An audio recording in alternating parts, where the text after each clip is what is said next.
you have to understand that once you cross that physical plane and you put hands on somebody or somebody puts hands on you, that everything is off the books at that point. Now you're living in the physical world. Now you're living with the potentiality to either do grievous bodily harm to somebody or face grievous bodily harm to yourself. And if you don't understand the triggers to that, if you don't understand all the key points and you don't understand how to disengage, I've just seen things go horribly wrong for people who have oftentimes some of the most well-meaning intentions. It's been a pleasure to train a lot of people, but I'm also concerned about some of the irrational responses I've seen from folks that truly, before this, never would have acted in the ways that they're acting right now. You know, the tagline that everybody has for me is, violence is rarely the answer, but when it is, it's the only answer. And it's funny, in the civilian community, they love the first part. It's really easy to understand when violence isn't the answer.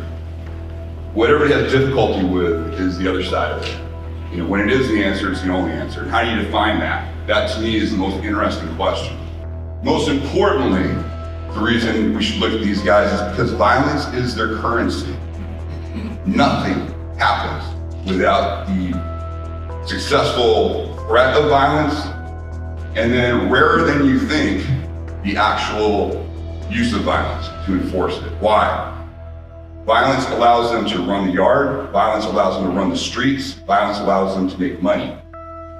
So I told you that he stabbed her 67 times. Why is that of interest to us? Because the mental health examiner went over the body. 65 of those stabs were survivable. Meaning, if he got medical attention, he would have lived.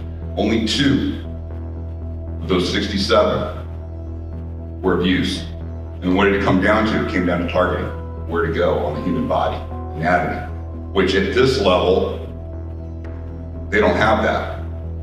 So now you're going to hear from 2 of former leader of Aryan Brotherhood, former leader of the Mexican Mafia. And they're going to tell you how they recruit, how they look at violence, and at that level, what's important. Most people in the world, when they look at another human, they focus on the differences between each other. Alpha predators look for the similarities. And that's through a cognitive study of anatomy and how the body responds to trauma. Absolutely critical. When you apply just a little bit of that to your life, it's amazing how much easier things are to deal with when you think, when you understand. If you imagine yourself living in a world where violence was the currency and the successful tool of it, you look at things very differently in how you train. I've paid the price for using the term violence for 30 years. I got banned in countries, literally banned, because I use the term violence and stuff. All of a sudden, I don't know what it is about the last 2 years, all of a sudden violence is the big buzzword. Everybody's using violence. Let me tell you why I use the term violence. It's a very specific term. You can fight with your wife, you can fight with your boss, you can fight with your friend. It's a very vague term. When you use the term violence, everybody understands what you're talking about. Self-defense is the use of violence that has been determined to be justified after the fact. It's violence that you need to learn how to use. And there's nothing wrong with studying violence. It does not make you violent.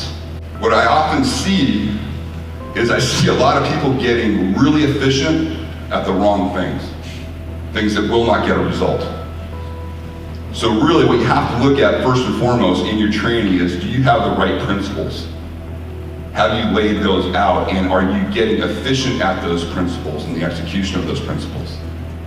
And if you make that change, just that little tweak in your training, you'd be surprised how much everything leapfrogs after that. I got a challenge for you. When you look at an act of violence, be it movies, CCTV, any of you guys belong on Ed Calderon's Telegram group. You can watch that. You really want to challenge yourself, watch that.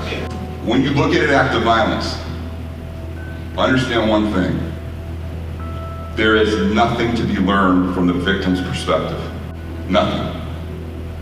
That does not mean that you don't empathize with the victim. But what you want to do is you want to always associate, when you look at violence, you look at it agnostically. Ignore the story, turn the volume off. Watch the act of violence. Where did things change in the other person's favor? Usually it's an injury, and then they double down on that until it's over. That's useful information. Boom, it's finally here. Go to protectornation.com to join the Protector Nation community. Learn online and become part of our Protector Nation family. I look forward to seeing you guys there and for us all to join forces to make the world a safer place by helping good people to become more dangerous. I'll see you there, and until then, be peaceful but not harmless.